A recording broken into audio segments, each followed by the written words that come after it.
All right, I could bathe in that sauce. It just keeps on giving. Oh, I'm really excited for this episode. We're going to be making beef bourguignon, which is one of my favourite dishes. This is one of the dishes that inspired me to be a chef, and I got this absolutely stunning piece of bavette. Now, I know you're probably thinking, bavette for beef bourguignon. Traditionally, you'd use chuck steak or brisket, but this is a really affordable piece of meat, and I really wanted to use it. So I'm going to cut it up into smaller pieces because it's quite a tough piece of meat. Now, beef bourguignon is how I describe as like a bougie beef stew. I mean, if you're cooking for somebody, say like a date night, and you say, oh, I'm making a beef stew, well, I think beef bourguignon sounds a little bit more sexy, right? I'm gonna save the rest of that for some steaks. Bavette steak frites is wonderful. Now I've got my hunky pieces of meat. This is about 1.5 kilos. I'm making a big batch of beef bourguignon because when I do these slow braised, slow cooking dishes, they just get better over time. And obviously it means that we can freeze some, get ahead in some meal prep. Let's get cooking. First up, you want to heat up your pan with some olive oil, or traditionally you could use clarified butter. Now first we're going to fry off the bacon lardons. Get a nice colour all over the bacon and pancetta. And I keep it moving. There's a lot of fat that's going to render off this, but don't worry. We're going to basically cook the rest of the meat and the veg in a little bit of fat, but we can strain off the excess fat if you didn't want to use it all. And so I'm just going to take it out, set this aside for later. And now we're going to fry off the beef in that lovely pork fat. I'm going to do this in batches.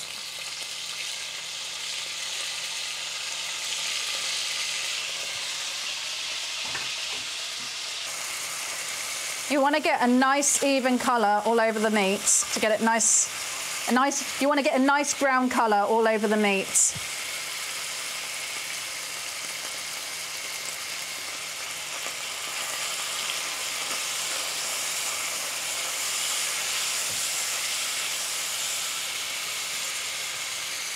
Unfortunately, this will take the longest amount of time.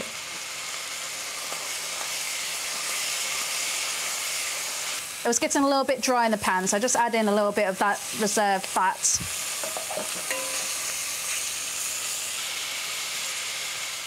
So now Julia Child, an American chef that worked and lived and cooked in France, is famous for beef bourguignon. And in her recipe, she would clean her casserole at this point. But I disagree with her because this fonds is where the caramelization, the Maillard process of the meat has contacted the pan.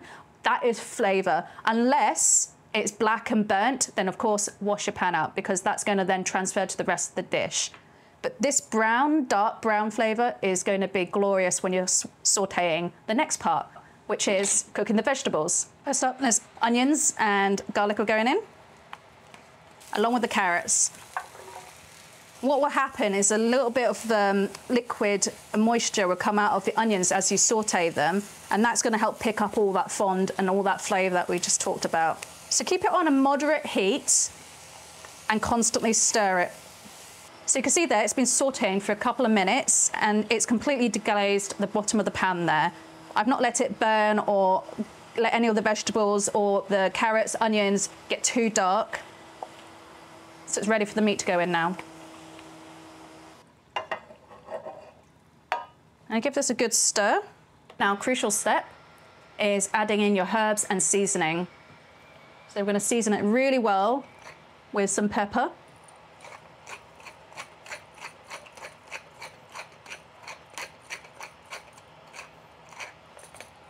Salt. Flour now. A couple of tablespoons would be plenty. We'll just dress it over. This is going to help thicken the sauce. I'm going to put the herbs into like bouquet garni bag. This is actually what I use for my herbal soups. Or you could tie this with some string and add it in. And red wine. I'm just going to turn the heat up and add in an entire bottle.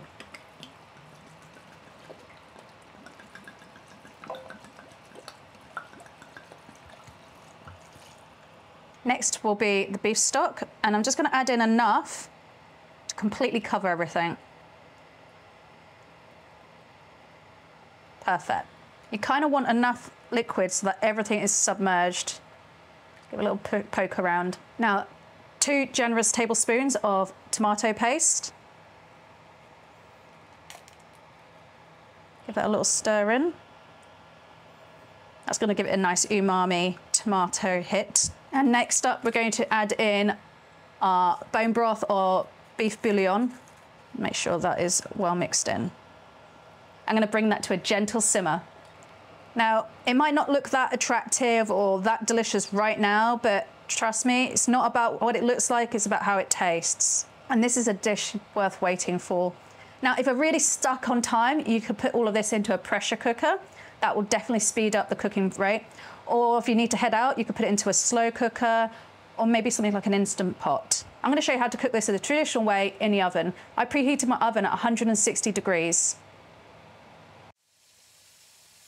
Now we're going to add in some soy sauce. I'm kidding. Now that it's coming to a nice simmer, put a nice tight-fitting lid onto it. If you don't have a tight-fitting lid, put some parchment and double foil it so that nothing escapes, otherwise it'll dry out really quickly. Oh, that's heavy.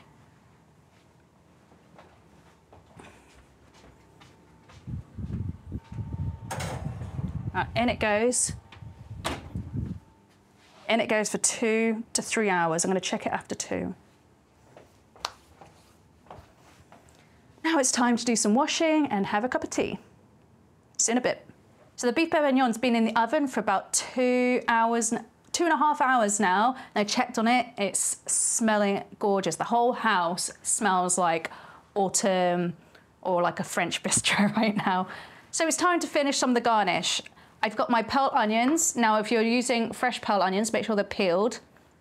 These are frozen, so they're slightly a little bit soft. And I've got some mushrooms. Let's just quarter them up. They're teeny. You can cut the stems off if you like, but I'm feeling lazy. Then what we're going to do is fry and colour these off in some oil and butter, get them a really nice colour on them, really release a lot of their flavour, and then we're going to add it back to the beef bourguignon.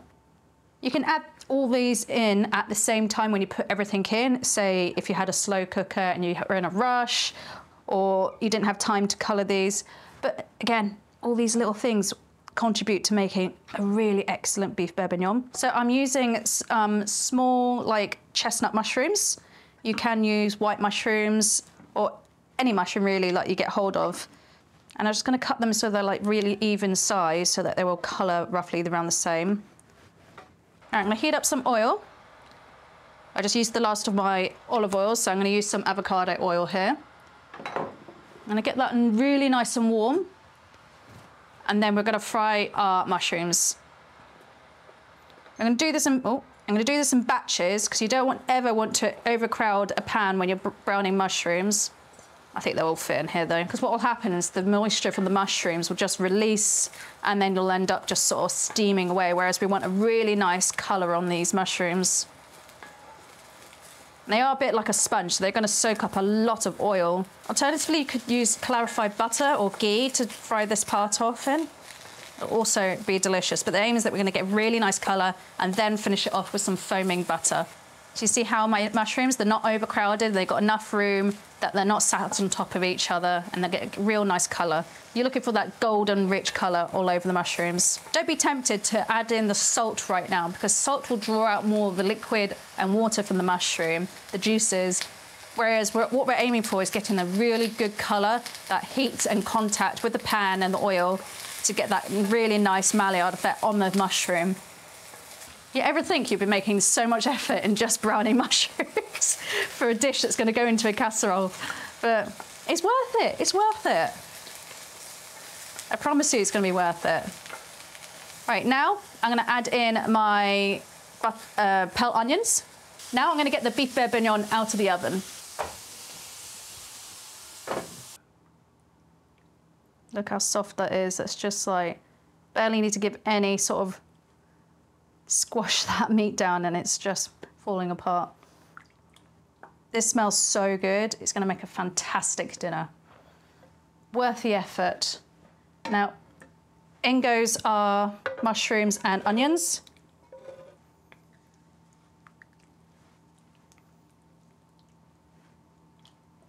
So we put the mushrooms and the onions into the bourguignon, and we're going to pop that onto the stove now, just to cook through those onions and mushrooms a little bit more, just on a fairly low heat.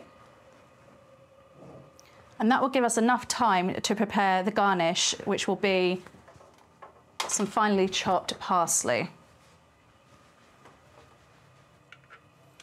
Make sure I choose the correct knife. And with the parsley, I'm just going to finely pick the leaves and then roughly chop it up. All right, finally chop some parsley. Make sure you save those stalks for stocks and sauces later another day. I just bang mine into a freezer bag and then pull it out whenever I need them. Right, done. Now let's finish up the bourguignon, where we're just gonna make sure that the sauce is the right consistency. All right. Wow. Look how rich that looks. I'm just gonna carefully take out as much of the bourguignon as possible without breaking up too much of that beef and the onions. Because what we're going to do next is reduce the sauce to the consistency that we like. And I like mine quite rich and thick and glossy.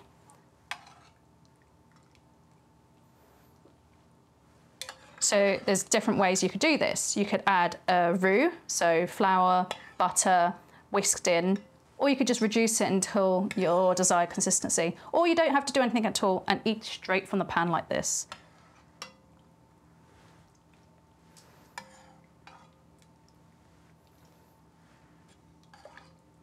I'm just being really careful not to break it up. Now with that big pouch of herbs, just give it a good squeeze. Now with the herb bag, we're just going to discard it.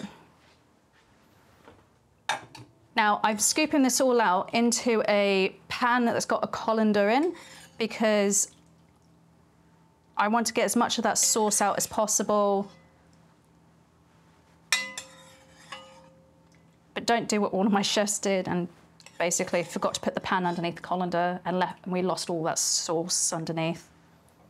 Fantastic. So very carefully, because this will be hot, just pour the remaining out and just put that on top there just so that it's safe. What we're going to do is you're left with this gorgeous sauce. But like I said, I like it a little bit thicker. So I'm just going to reduce it a little bit more until it's the right consistency. You're going to get this layer of fat on the stew, which you can discard. It's much easier if you put the entire bourguignon in the fridge to rest for a day, and what will happen is this will solidify and it'd be much easier to just take off. I'm just adding a little cheeky roux to the sauce because there isn't that much sauce in the end, so I want to thicken it without reducing it too much. Otherwise there won't be enough sauce to go around for everyone. So a little bit of flour and butter. If you're not sure how to make a roux, check out one of our videos. Check out one of our other videos where we talked about other sauces. I'm gonna just gently whisk that in until that flour cooks. And that'll thicken up really quickly. Perfect. Oh. So our beef bourguignon. Sprinkle your parsley. And then sort of just marvel in your creation for a minute or two before you start serving it up. Wow.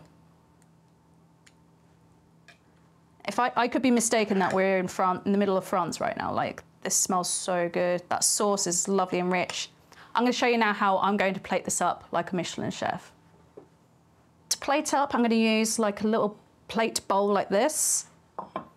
And what you want to make sure is you get a nice amount of each of those components. So some of the mushrooms, some of the onions, nice big chunks of the meat, carrots. So you're definitely getting your five a day vegetables in this. Oh my God, it smells so good. And then a little extra sprinkling of parsley over the top.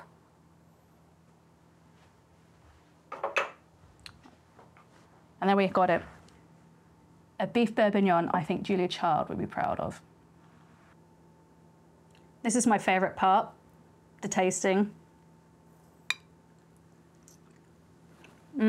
There's a really rich red wine flavor throughout the dish. If that's too overpowering for you, I would say just let it rest in the whole dish, rest in the fridge overnight, and it will just deepen and it won't be as pungent, sort of a white wine flavor. But right now, I'm loving that. I quite like that the mushrooms, the pancetta have still, like the onions have still got a really nice bite to it. All right, I could bathe in that sauce. It just keeps on giving. If you're wanting the recipe for the beef bourguignon, you'll find that on the website. But if you want like real in-depth tips and tricks and all the little details that I use in this dish, you'll find that on my Patreon page. Both are linked in the description below. This definitely is one of those dishes. It's going to pop into the freezer and it's going to keep on giving for a long while. So a little bit of effort, but definitely worth it. Thank you guys for watching, and I'll see you again next week.